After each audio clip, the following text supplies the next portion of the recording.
बिहार का दानापुर गांव। मुखिया की बेटी कमलेश्वरी की हल्दी की रस्म चल रही थी।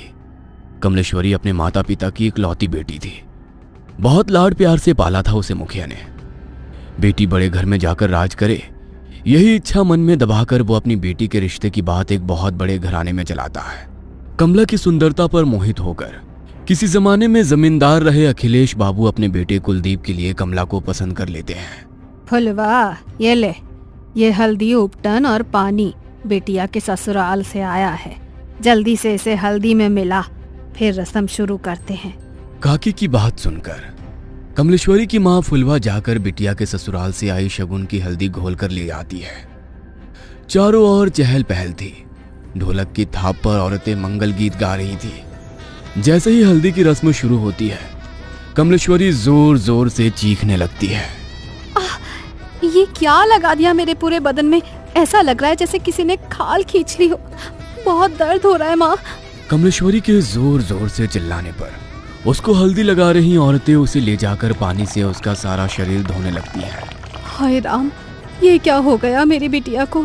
ऐसा लगता है जैसे किसी ने कांच पीसकर हल्दी में मिला दिया हो, लेकिन कौन करेगा ऐसा काम? कमलेश्वरी के बदन पर जहां जहां हल्दी रगड़ी गई थी, वहां पर लाल धब्बे हो गए थे। दर्द से दुल्हन बुरी तरह छटपटा रही थी और उसकी माँ और बड़ी माँ उसके घावों पर मलहम लगा रही थी। छोटी, मुझे तो ये कोई सामान्य घटना लगती है। अरे घर में बाहर का है कौन? ऐसे कौन बिटिया की हल्दी में कांच मिला गया? कोई छोटी मोटी बात है क्या?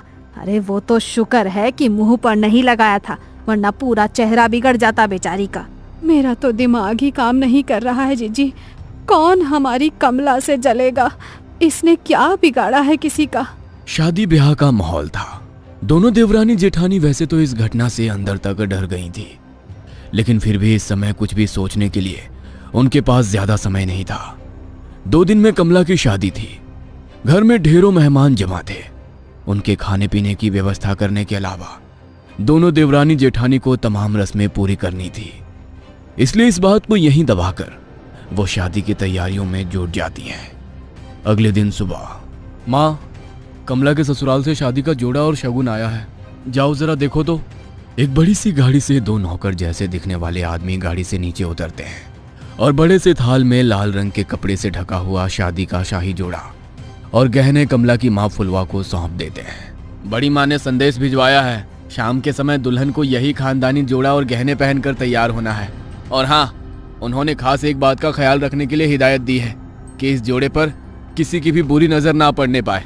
वो काली नजर और अपशगुन जैसी बातों पे बहुत यकीन करती हैं, इसलिए खास तौर पर इस जोड़े को एहतियात से रखने को कहा है। आप फिक्र ना करें, कमला और उसका ये जोड़ा अगले 2 दिनों के लिए हमारी अमानत है। हम पूरा ख्याल रखेंगे। फुलवा वो बड़ा सा थाल लेकर तेज कदमों से अपने कमरे में जाती है और एक बड़े से संदूक को खोलकर पूरा थाल ऐसे ही उसमें रख देती है। पूरा दिन शादी का भाग दौड़ में बिताने के कारण फुलवा को याद ही नहीं था कि उसने कमला को उसके ससुराल से आया जोड़ा दिखाया ही नहीं है। अगले दिन दोपहर 4 बजे, फुलवा, अरे कमला को तैयार करने का समय हो गया है। इसके ससुराल से जोड़ा आया था ना, कहाँ रखवाई हो? जाओ ले आओ। चूड़ी पहनाकर हम शगुन कर देते हैं, उसके बाद इसकी सहेलियां मिलकर उसको सजा देंगी। मेरे तो ध्यान से ही उतर गया है जीजी। एक बार खोलकर देखा भी नहीं मैंने कि उन्होंने क्या क्या सामान भिजवाया है। फुलवा तेजी से पल्लू अपनी कमर में खोसते हुए अपने कमरे में जाती है और संदूक खोलकर वो थाल लेकर सीधा कमला के कमरे में पहुंचती है। ए छोटी, ये क्या भिजवाया है इसके ससुराल वालों ने? अरे दिमाग तो ठिकाने पर है। ये लाल रंग के शगुन के जोड़े के साथ काले रंग की चूड़ियां कौन भिजवाता है? अरे ये तो अपशगुन होता है। कहने को तो इतने बड़े लोग हैं, लेकिन क्या यही समझदारी है इन ऊंची हवेली वालों की? अरे नई दुल्हन को काली चूड़ियां कौन पहनाता है भला? हाँ जीजी, ये सब मैं क्या जानूं। अब इसके ससुराल से आया है तो मैंने तो ऐसे का ऐसा ही उठाकर संदूक में बंद कर दिया था जीजी। अब हो सकता है बड़े लोग हैं, उनके कुल में कोई परंपरा हो नई दुल्हन को काली चूड़ी पहनाने की। अरे आधी जिंदगी बीत गई है हमारी, हमने तो कभी नहीं देखा कि किसी दुल्हन के लिए ससुराल से काले रंग का जोड़ा या चूड़ियां आई हो। अरे शादी सिर्फ उनकी बहू की नहीं हो रही, अरे हमारी बिटिया की भी हो रही है। मैं तो कहती हूँ कि काली चूड़ी को हटा दे और लाल चूड़ी पहना इसे सुहाग जोड़े के साथ। अरे नहीं जीजी, वो जो नौकर आए थे ना इस जोड़े के साथ, वो खास तौर पर कह गए थे कि छोटी बहू जी को यही जोड़ा पहनाकर तैयार करना है। कमला की माँ की बात सुनकर उसकी जेठानी कमला के हाथों में वही काली चूड़ियां पहना देती है। कमला के ससुराल से आया हुआ लहंगा बहुत ही शानदार था। लहंगे को देखकर ऐसा लगता था जैसे किसी रानी महारानी की पोशाक हो। जैसे ही कमला की सहेलियां दुपट्टा कमला को पहनाने लगती हैं, तभी एक सहेली जोर से चीखती है और वो 2 कदम पीछे हट जाती है। क्या हुआ मीना, तू चिल्लाई क्यों? ये देख, तेरे दुपट्टे का एक कोना गायब है। ऐसा कौन करता है? इस तरह का कटा फटा लहंगा दुल्हन को कौन भिजवाता है? कमला की सहेली की चीख सुनकर फुलवा एक बार फिर दौड़ते हुए बेटी कमला के कमरे में आती है और जैसे ही वो दुपट्टे का कटा हुआ कोना देखती है, अपना माथा पकड़ लेती है। हाय राम, ये क्या अपशगुन हुए जा रहे हैं? मुझे तो समझ ही नहीं आ रहा। भगवान, ऐसी क्या भूल हो गई है हमसे? पता नहीं इस कमला का ब्याह शांति से निपटेगा या नहीं। अरे माँ, जाने दो ना, जिसने सिला है उसी से गलती से कट गया होगा।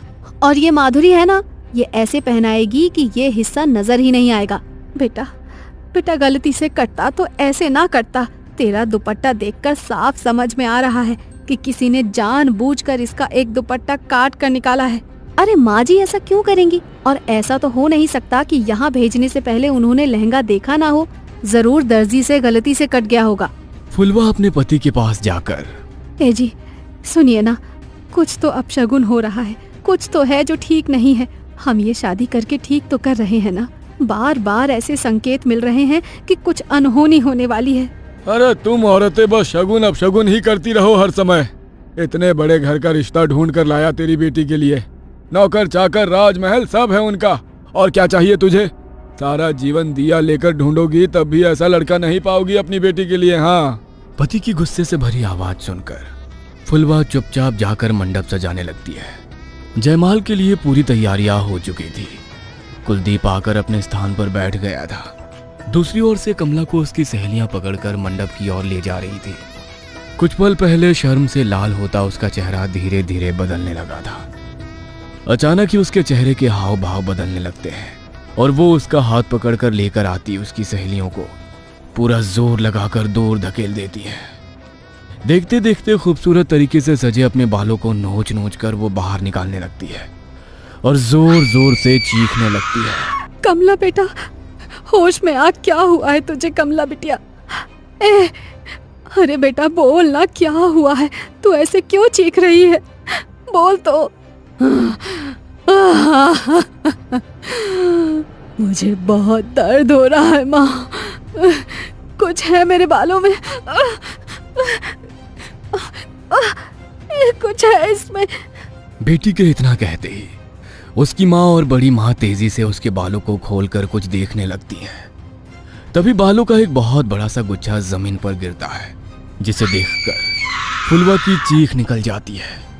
बड़ी माँ कमला के बालों को देखती है तो पाती है कि सर के एक हिस्से के बाल पूरी तरह से गायब हो गए हैं और वहां पर एक गोल घेरा जैसा बन गया है। अरे ये कैसे हो सकता है? अरे ऐसे कैसे अपने बाल टूटकर जमीन पर गिर पड़ते हैं? किसी की काली नजर लगी है हमारी बच्ची की खुशियों को। अरे इतनी सारी बातें एक साथ होना कोई संयोग नहीं हो सकता। कमला अभी भी घबराकर अपनी माँ के गले लगी हुई थी और जोर जोर से रो रही थी। फुलवा, बिटिया को ले जाओ और जाकर इसका हुलिया ठीक करो और फिर से जयमाल के लिए लेकर आओ। समय निकला जा रहा है, दामाद जी इंतजार कर रहे हैं। पता नहीं, लगता है आज का मुहूर्त ही गलत है। आप बिल्कुल भी फिक्र मत करिए बहन जी। कमला अब सिर्फ आपकी जिम्मेदारी नहीं है, वो हमारे घर की बहू भी है। मैं समझ सकती हूँ कि उसके ऊपर इस घटना का कितना बुरा प्रभाव पड़ा है। हमसे जो संभव हो सकेगा हम वो सब करेंगे, लेकिन फिलहाल मुहूर्त निकला जा रहा है।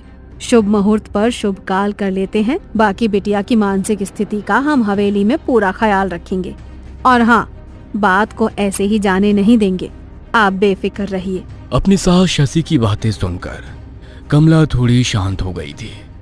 ब्याह का सारा उत्साह छू हो गया था और बुझमन से ही कमला मुरझाए चेहरे और बिखरे बालों में ही कुलदीप के गले में माला डाल देती है। फेरों के बाद 1 मिनट ठहरे बहन जी, क्या काले रंग की चूड़ियां बेटी को पहनाने की आपके यहाँ कोई रस्म है क्या? अरे नहीं, उल्टा हमारे यहाँ तो बहुत अपशगुन मानते हैं, लेकिन आपने भिजवाई तो हमने मजबूरन पहना दी। हमें लगा नहीं पहनाएंगे तो शायद आपको बुरा लगेगा। क्या बात कर रही हैं आप? हम बहू के लिए काली चूड़ियां क्यों भिजवाने लगे भला?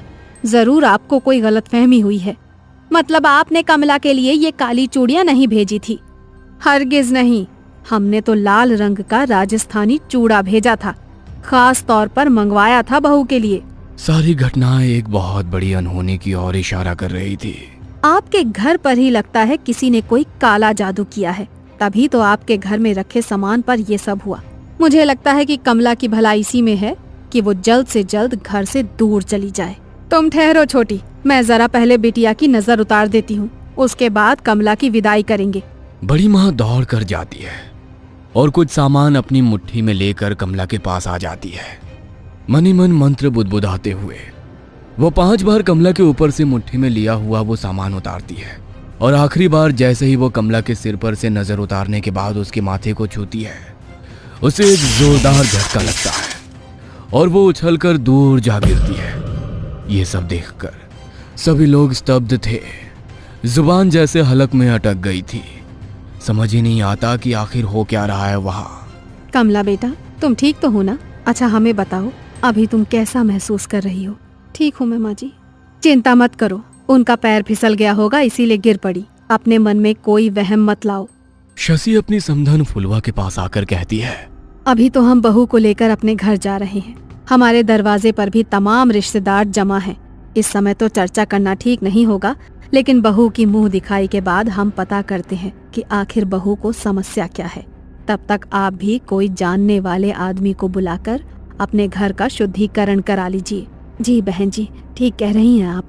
वैसे हमारे बड़े बुजुर्ग कहते हैं कि शादी विवाह में अगर पूजा पाठ में कुछ गलती हो जाए ना तो पितृ नाराज हो जाते हैं, और कई बार पितरों के नाराज होने पर भी कई तरह के अपशगुन हुआ करते हैं। हो सकता है जो कुछ हम सोच रहे हैं वैसा ना हो और ये सब पितरों का ही क्रोध हो। हम पितरों की शांति के लिए भी हवन करेंगे, आप लोग फिक्र मत करिए। दोनों समधन गले मिलकर एक दूसरे से विदा लेती हैं और बारात कमला को लेकर विदा हो जाती है। ससुराल आने के बाद बहू की गृह प्रवेश से लेकर मुंह दिखाई तक की सारी रस्में बहुत ही शांति से संपन्न हो जाती है, जिससे शशि और कुलदीप के मन को बड़ी तसल्ली मिली थी। उन्हें लग रहा था कि शायद जो भी बला थी वो बहू के मायके में ही पीछे छूट गई और ये सब शांत हो गया हो। लेकिन कहते हैं ना, जब कोई बहुत बड़ा तूफान आने वाला होता है ना, तो उससे पहले एक लंबी खामोशी होती है।